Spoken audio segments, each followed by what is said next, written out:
नमस्कार साथियों, आज हम पढ़ने वाले हैं जैव अणु, बायो मॉलिक्यूल्स। चलो देखते हैं। चलो सबसे पहले हम देखने वाले हैं कार्बोहाइड्रेट के बारे में, है ना। देखो, कार्बोहाइड्रेट मुख्यतः पौधों द्वारा उत्पन्न किया जाता है। किनके द्वारा उत्पन्न किया जाता है? पौधों के द्वारा, है ना।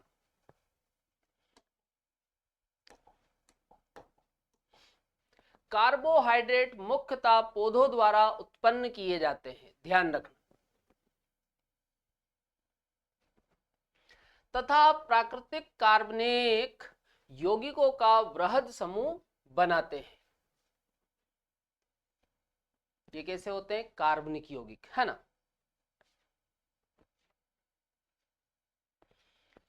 अच्छा, अगला देखो।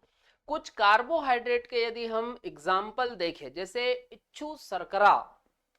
इच्छु शर्करा को इंग्लिश में बोलते हैं केन सुगर। क्या बोलते हैं हम इसको? केन सुगर, गन्ने की शर्करा, है ना। अगला ग्लूकोज। ये हम इनके बारे में डिटेल में देखेंगे, अभी हम केवल कुछ एग्जाम्पल देख रहे हैं, है ना। अगला है स्टार्च। स्टार्च को बोलते हैं मांड।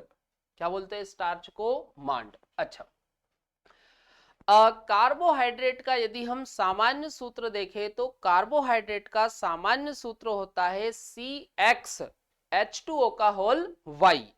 ये सामान्य सूत्र होता है CX H2O का होल Y।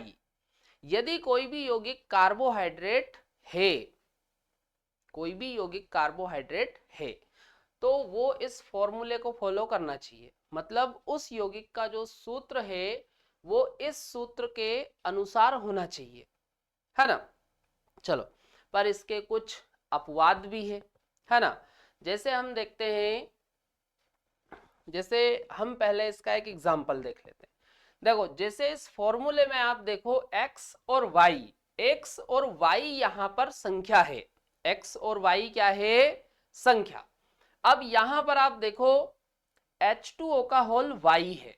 अब यदि हम इस Y का मल्टीप्लाई अंदर करते हैं तो ऑक्सीजन तो क्या हो जाएगी? Y, पर हाइड्रोजन क्या हो जाएगा? 2Y। मतलब ऑक्सीजन का डबल होगा हाइड्रोजन, है ना। तो जैसे हम ग्लूकोज का सूत्र देखते हैं, ये ग्लूकोज का सूत्र, तो आप देखो C6H12O6। भाई 6 का डबल कितना होगा? 12। तो आप देखो ऑक्सीजन 6 तो हाइड्रोजन कितने हुए? 12। तो ये सामान्य सूत्र का अनुसरण कर रहा या फिर यूं बोल दो कि फॉलो कर रहा। चलो हम इसको इस प्रकार से लिख सकते हैं। ये देखो, देखो यहां पर इनने क्या किया, हाइड्रोजन और ऑक्सीजन के पेयर में जो नंबर लिखा है उसको कॉमन कर लिया। तो आप देखो ये 6 को बाहर निकाल लिया। तो आप देखो इसी के जैसा लग रहा है। चलो अगला देखो। परंतु वे सभी यौगिक जो इस सूत्र के अनुरूप है कार्बोहाइड्रेट के रूप में वर्गीकृत नहीं किए जा सकते। ध्यान रखना भाई, ऐसे सारे यौगिक जो इस सूत्र का अनुसरण करते हैं उनको हम सभी को कार्बोहाइड्रेट की श्रेणी में वर्गीकृत नहीं कर सकते, है ना। वर्गीकृत नहीं किया जा सकता। जैसे कि एसिटिक अम्ल। चलो ये ध्यान रखना। देखो, एसिटिक अम्ल का हम सूत्र देखें तो CH3COOH। ये एसिटिक अम्ल का सूत्र होता है CH3COOH। हम इस सूत्र को इस तरीके से लिख सकते हैं। तो आप देखो ये कार्बोहाइड्रेट का जो सामान्य सूत्र है उसके अनुसार है, पर ये कार्बोहाइड्रेट नहीं है। भाई सूत्र तो कार्बोहाइड्रेट जैसा हमें लग रहा है, पर ये कार्बोहाइड्रेट नहीं है ना। में सही बैठता है, परंतु यह कार्बोहाइड्रेट नहीं है। भाई नाम ही आप देखो ना, उसका नाम क्या है? एसिटिक अम्ल। अम्ल है वो, है ना। चलो ये नोट करो पहले, फिर हम इसके आगे का देखते हैं।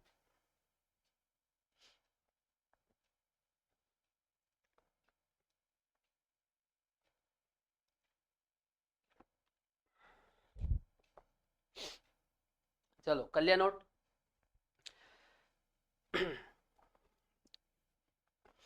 बढ़िया तरीके से नोट करते जाओ, है ना। चलो आगे देखो। अब इसी प्रकार से हम एक रेमनोज देखते हैं।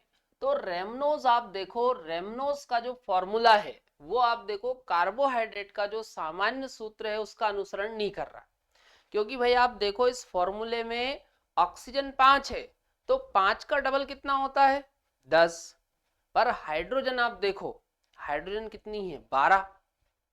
भाई 5 का डबल 10 होता है, पर इसमें हाइड्रोजन कितनी है 12। मतलब ये कार्बोहाइड्रेट के सामान्य सूत्र का अनुसरण नहीं करता है ना। पर ध्यान रखना ये कार्बोहाइड्रेट है, कार्बोहाइड्रेट के सामान्य सूत्र का अनुसरण नहीं करता, पर ये कार्बोहाइड्रेट है, ध्यान रखना। एक कार्बोहाइड्रेट है, परंतु इस परिभाषा में सही नहीं बैठता। समझ में आया? अच्छा, कुछ पॉइंट और देखते हैं हम। जैसे भाई कुछ कार्बोहाइड्रेट स्वाद में मीठे होते हैं, तो ऐसे कार्बोहाइड्रेट जो स्वाद में मीठे होते हैं उनको हम बोलते हैं शर्करा। क्या बोलते हैं उनको? शर्करा। कुछ कार्बोहाइड्रेट जो स्वाद में मीठे होते हैं, ध्यान रखना, स्वाद में कैसे होते हैं बेटा? ये मीठे, शर्करा कहते हैं। अच्छा, अब इसके बाद यदि हम देखें कि भाई घरेलू उपयोग, मतलब भाई हम किचन में जो शर्करा यूज करते हैं, है ना, किचन में जो शर्करा यूज करते हैं वो सुक्रोज है। ध्यान रखना, चाय बनाने के लिए हम शर्करा का उपयोग करते हैं, तो वो जो शर्करा है वो कौन सा होता है? सुक्रोज। जो भी हम घरेलू उपयोग में खाना बनाने में, भाई जब भी हम चाय बनाते हैं या कुछ भी खाने की ऐसी मीठी सामग्री, मिठाई वगैरह बनाते हैं, तो उनमें जो शर्करा उपयोग होती है वो कौन सी होती है? सुक्रोज। ये बात अच्छे से ध्यान रखना। कई बार क्वेश्चन पूछा जाता है कि घरेलू उपयोग में आने वाली शर्करा कौन सी है, तो आपको क्या बताना है? सुक्रोज, है ना। घरेलू उपयोग में आने वाली शर्करा, सॉरी, घरेलू उपयोग में आने वाली सामान्य शर्करा सुक्रोज, सामान्य शर्करा को सुक्रोज कहते हैं। ध्यान रखना, घरेलू उपयोग में जो शर्करा,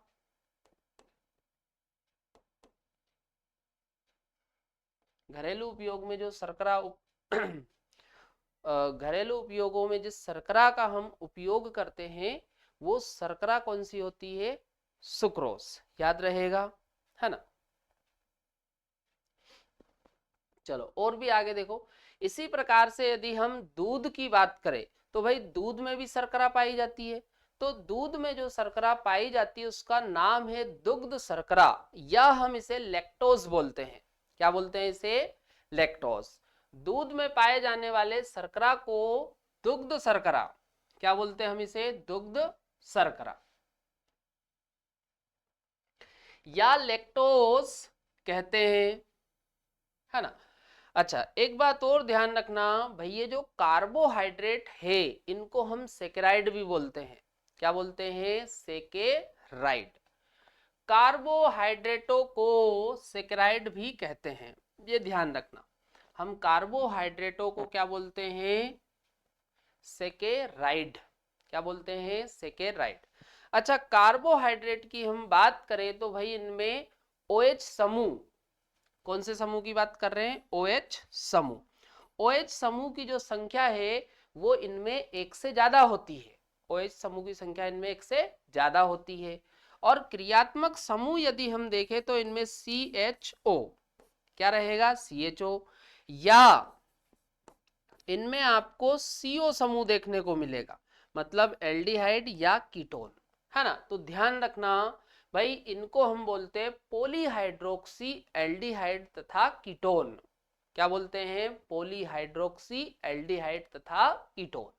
चलो देखो, कार्बोहाइड्रेट पॉलीहाइड्रोक्सी एल्डिहाइड तथा कीटोन होते हैं, तथा क्या है? कीटोन। अगला भाई ये जो कार्बोहाइड्रेट होते हैं ये प्रकाशिक सक्रिय होते हैं। कैसे होते हैं ये? प्रकाशिक सक्रिय।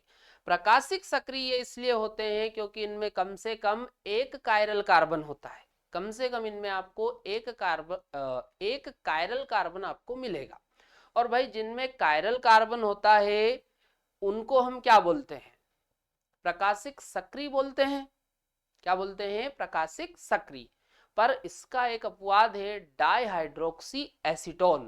ध्यान रखना, सभी कार्बोहाइड्रेट प्रकाशिक सक्रिय होते हैं डाइहाइड्रोक्सी एसीटोन को छोड़कर, है ना। कार्बोहाइड्रेट प्रकाशिक सक्रिय अणु होते हैं, ध्यान रखना, क्योंकि इनमें एक या अधिक, मतलब कम से कम एक, है ना, या अधिक कायरल कार्बन परमाणु उपस्थित होते हैं। अपवाद, है ना, ध्यान रखना, इसका एक अपवाद है डाइहाइड्रोक्सी एसीटोन। क्या अपवाद है? Dihydroxy acetone. अच्छा, इसका फॉर्मूला लिख दूं क्या मैं? तो देखो इसका फॉर्मूला ये इस तरीके से होता है, CH2 OH CO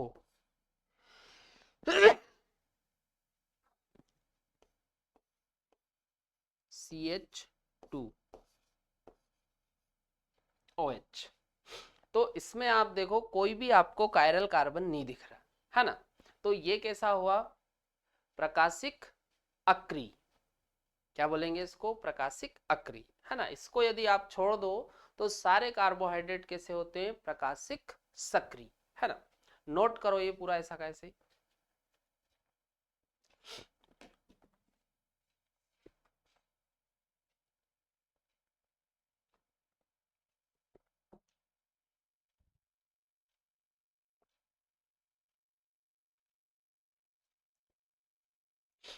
कर लिया नोट?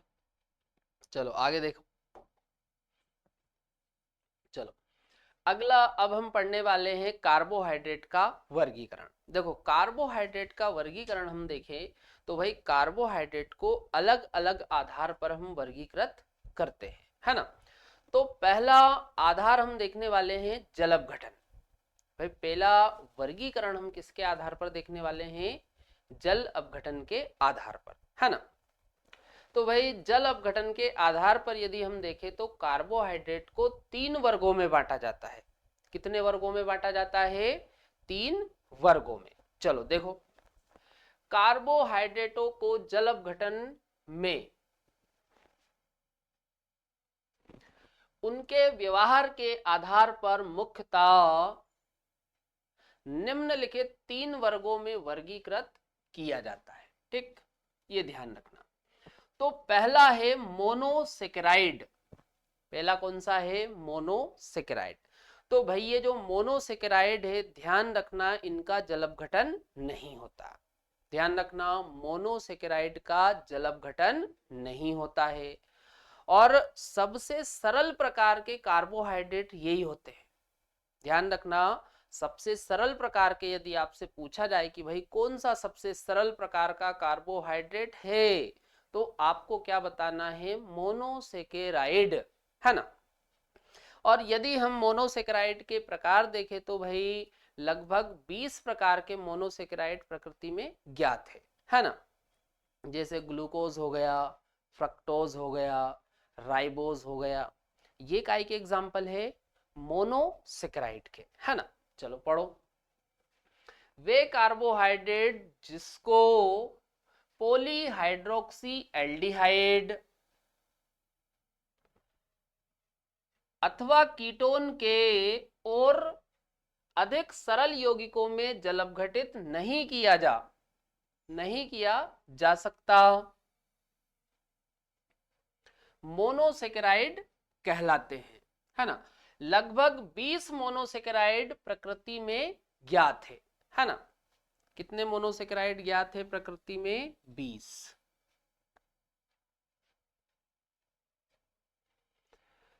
इनके कुछ सामान्य उदाहरण, चलो ये देखो, जैसे ग्लूकोज है, फ्रक्टोज है,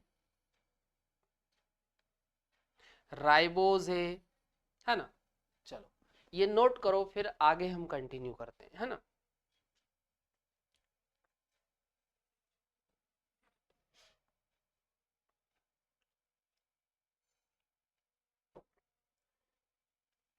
कर लिया नोट। अब देखो एग्जाम में बहुत कम समय बचा है, तो आप लोगों को देखो घबराना नहीं है, बढ़िया आप प्रॉपर तरीके से पढ़ो, है ना। घबराने से कुछ नहीं होता, घबराना या टेंशन से कुछ नहीं होता, है ना। मेहनत करो और विश्वास खुद पे होना चाहिए, है ना भाई। अच्छे से पढ़ो, है ना, और एकदम फ्री माइंड से पढ़ो। ये मत सोचो कि भाई एग्जाम में क्या होगा। बढ़िया तरीके से पढ़ो, और जो भी टेस्ट पेपर हो रहे हैं वो सारे आपको देने हैं, है ना। चलो, और जितने भी पेपर है उनको आपको क्या करना, अच्छे से लगा लेना है ना। क्योंकि जो आपके पेपर लिए जा रहे हैं इनमें से कई सारे क्वेश्चन आपको एग्जाम में देखने को मिलेंगे, है ना। तो जितने भी पेपर साल भर लिए गए हैं आप लोगों के, है ना, उनको अच्छे से एक बार लगा के जाना है, ठीक है। चलो आगे देखो। अगला प्रकार है ओलिगोसेकेराइड, है ना। अब देखो इनका जल अपघटन होता है ना। और जल अपघटन पर ये मोनोसेकेराइड की 2 से 10 तक इकाइयां देते हैं। कितनी इकाई देते हैं, 2 से 10 तक इकाइयां ये देते हैं, है ना। तो भाई हम बोल सकते हैं कि ऐसे कार्बोहाइड्रेट जो जल अपघटन पर मोनोसेकेराइड की 2 से 10 तक इकाइयां देते हैं, उनको हम क्या बोलते हैं, ओलिगोसेकेराइड। क्या बोलते हैं, ओलिगोसेकेराइड। पढ़ो, वे कार्बोहाइड्रेट जिनके जल अपघटन से मोनोसेकेराइड की 2 से 10 इकाइयां प्राप्त होती है। कितनी इकाइयां प्राप्त होती बेटा, 2 से 10। ओलिगोसेकेराइड कहलाते हैं। जल अपघटन से प्राप्त मोनोसेकेराइड की संख्या के आधार पर इन्हें पुनः डाइसेकेराइड, ट्राइसेकेराइड, टेट्रासेकेराइड आदि में वर्गीकृत किया गया है ना। अब भाई ओलिगोसेकेराइड जल अपघटन पर मोनोसेकेराइड की कितनी इकाइयां देता है उसके आधार पर हम ओलिगोसेकेराइड को अलग अलग कैटेगरी में वर्गीकृत कर देते हैं। जैसे 2 इकाई देने वाले को बोलते हैं डाइसेकेराइड, 3 इकाई देने वाले को ट्राइसेकेराइड, जो 4 इकाई देगा उसको टेट्रासेकेराइड। इसी प्रकार से आप आगे और भी देख सकते हो, है ना। चलो, इन्हें सॉरी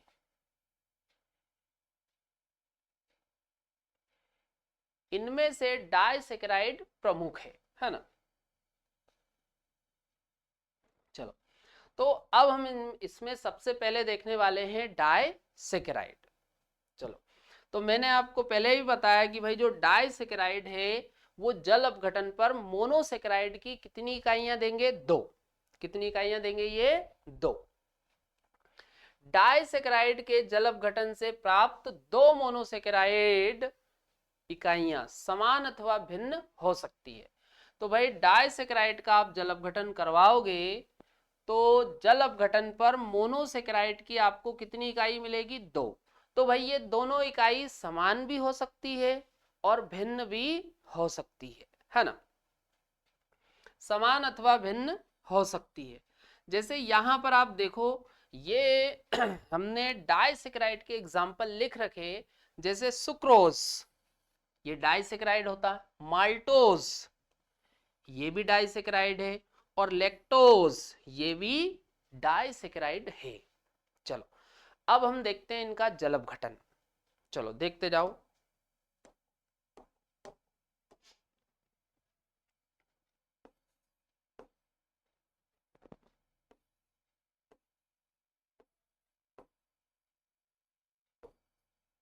सुक्रोज, सुक्रोज का हम करवा देते हैं जल अपघटन।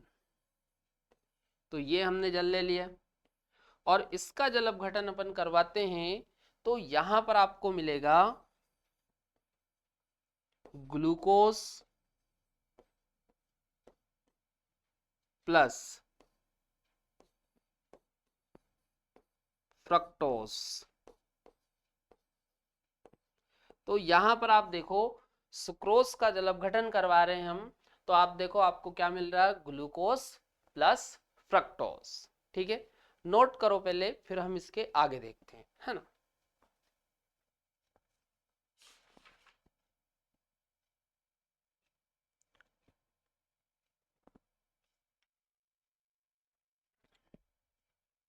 कर लिया नोट, चलो आगे देखो।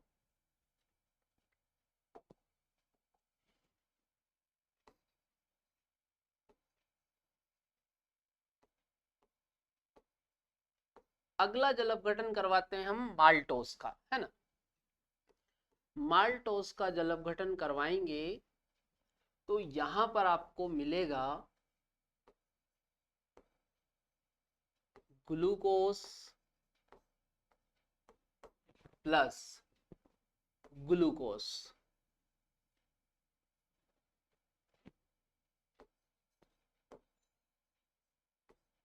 तो यहां पर आप देखो दोनों इकाइयां समान है।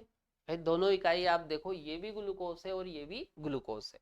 तो वो मैंने आपको पहले ही बताया कि भाई दोनों इकाई समान भी हो सकती है और भिन्न भी हो सकती है ना। चलो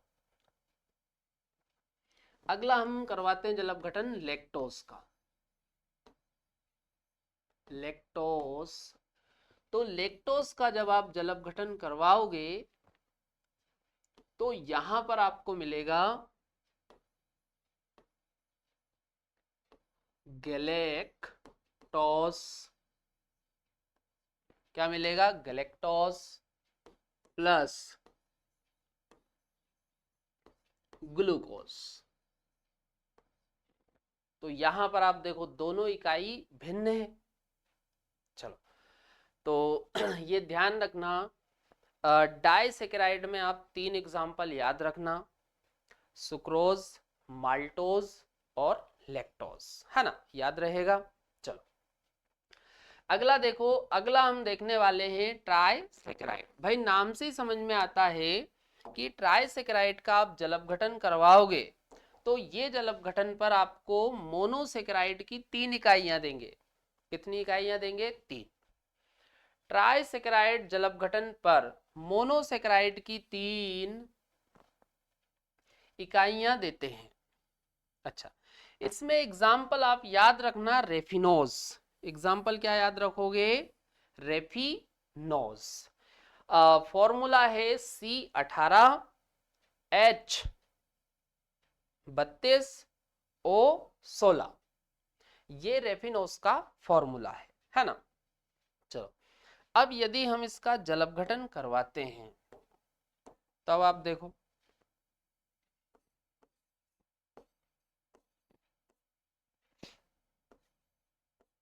रेफिनोज,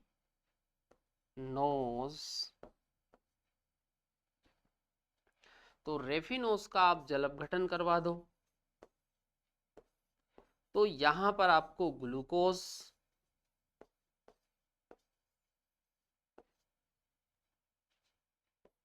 प्लस फ्रक्टोज प्लस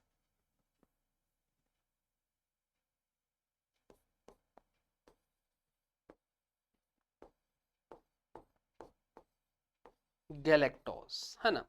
तो यहां पर आप देखो एक इकाई आपको ग्लूकोज की मिलेगी, एक इकाई फ्रक्टोज की और एक इकाई आपको मिलेगी गैलेक्टोज की। इतना समझ में आ रहा है। चलो नोट करो पहले ये।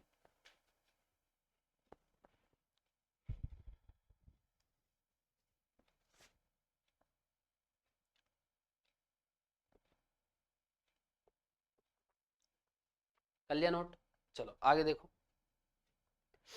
देखो ये जो बायोमोलिक्यूल चैप्टर है ना, ये केमिस्ट्री में भी है और बायोलॉजी में भी है ना। तो दोनों तरफ है ये चैप्टर, और कुछ चीजें इसमें डिफरेंट होती है और कुछ चीजें, मैक्सिमम चीजें सेम ही होती है ना। कुछ चीजें दोनों तरफ आपको अलग देखने को मिलेगी, है ना, पर मैक्सिमम जो चीजें हैं वो दोनों तरफ बायो में भी और केमिस्ट्री में भी सेम ही होती है ना, पर क्वेश्चन दोनों तरफ आते हैं, है ना। चलो अगला है पॉलीसेकेराइड।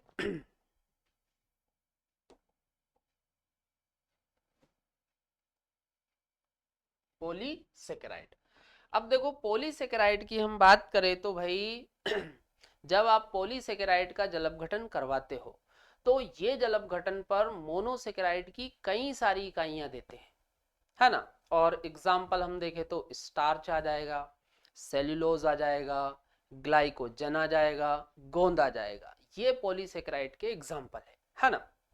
देखो वे कार्बोहाइड्रेट जिनके जलपघटन पर अत्यधिक संख्या में मोनोसेकेराइड इकाइयां, अत्यधिक संख्या में बोल दो, या फिर आप यूं बोल सकते हो कि कई सारी, या फिर आप यूं बोल सकते हो कि 10 से अधिक इकाई, 10 से अधिक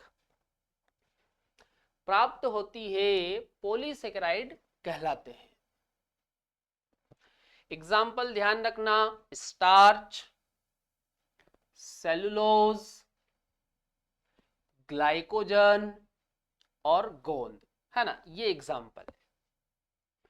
अब कार्बोहाइड्रेट की हम बात करें तो भाई मिठास के आधार पर भी आप कार्बोहाइड्रेट का वर्गीकरण कर सकते हो, है ना।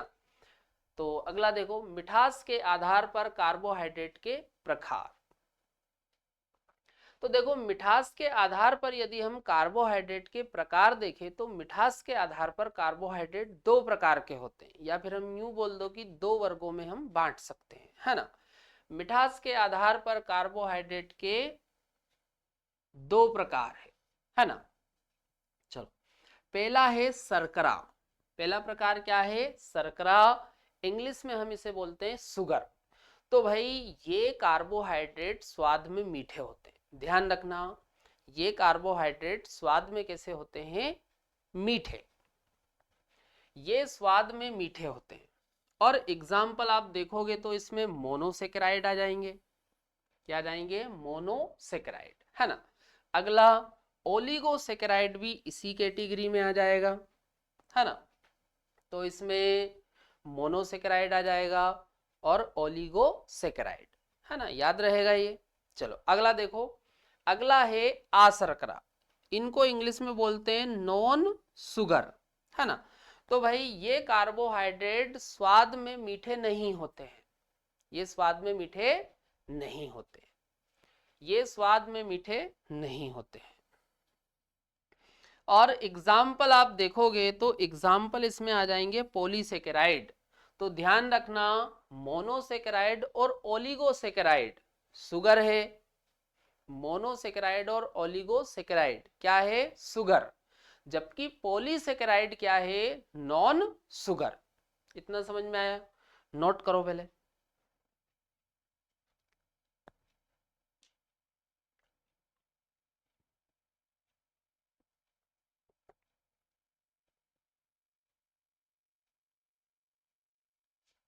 कर लिया नोट? अगला देखो अगला हम कार्बोहाइड्रेट को अपचाई और अनअपचाई शर्करा के रूप में भी वर्गीकृत कर सकते हैं, है ना। कार्बोहाइड्रेट को अपचाई एवं अनअपचाई शर्करा में भी वर्गीकृत किया जा सकता है, ध्यान रखना, है ना। अपचाई एवं अनअपचाई। तो पहले हम देखने वाले हैं अपचाई, इंग्लिश में बोलते हैं रिड्यूसिंग सुगर। जो अपचाई शर्करा है उसको इंग्लिश में क्या बोलेंगे? रिड्यूसिंग सुगर, रिड्यूसिंग सुगर, अपचाई शर्करा। तो देखो इस प्रकार के जो कार्बोहाइड्रेट होते हैं ये फेलिंग विलियन और टोलेंस अभिकर्मक को अपचयित कर देते हैं, ध्यान रखना। पहचान क्या है भाई? इस प्रकार के जो कार्बोहाइड्रेट है ये फेलिंग विलियन और टोलेंस अभिकर्मक इनको अपचयित कर देते हैं, तो हम इनको क्या बोलेंगे? अपचाई शर्करा। एग्जाम्पल सभी मोनोसेकेराइड आ जाएंगे, माल्टोज आ जाएगा और लैक्टोज आ जाएगा, है ना।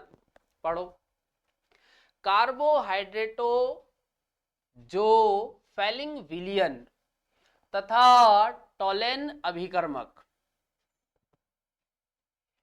को अपचयित कर देते हैं, अपचायी शर्करा कहा जाता है। एग्जाम्पल आ जाएगा सभी मोनोसेकेराइड, माल्टोज और लैक्टोज, याद रहेगा। अगला अनअपचायी शर्करा, इंग्लिश में बोलेंगे नॉन रिड्यूसिंग शर्करा। इंग्लिश में क्या बोलेंगे? नॉन रिड्यूसिंग शर्करा, नॉन रिड्यूसिंग शुगर, है ना। चलो, तो भाई इस प्रकार के जो कार्बोहाइड्रेट होते हैं ये फेलिंग विलियन और टोलेन अभिकर्मक को अपचयित नहीं करते हैं।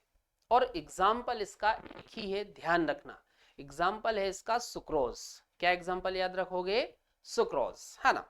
चलो देखो, अनअपचायी शर्करा, और इंग्लिश में क्या बोलेंगे?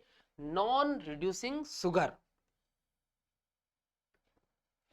कार्बोहाइड्रेट जो फेलिंग विलियन तथा टालेन अभिकर्मक, सॉरी टोलेन अभिकर्मक को अपचित, अपचित या अपचयित भी बोल सकते हो ना, अपचेत नहीं करते अनअपचायी शर्करा कहा जाता है। और मेन है एग्जाम्पल, तो एग्जाम्पल क्या है इसका? सुक्रोज। एग्जाम्पल क्या याद रखोगे? सुक्रोज। चलो नोट करो ये।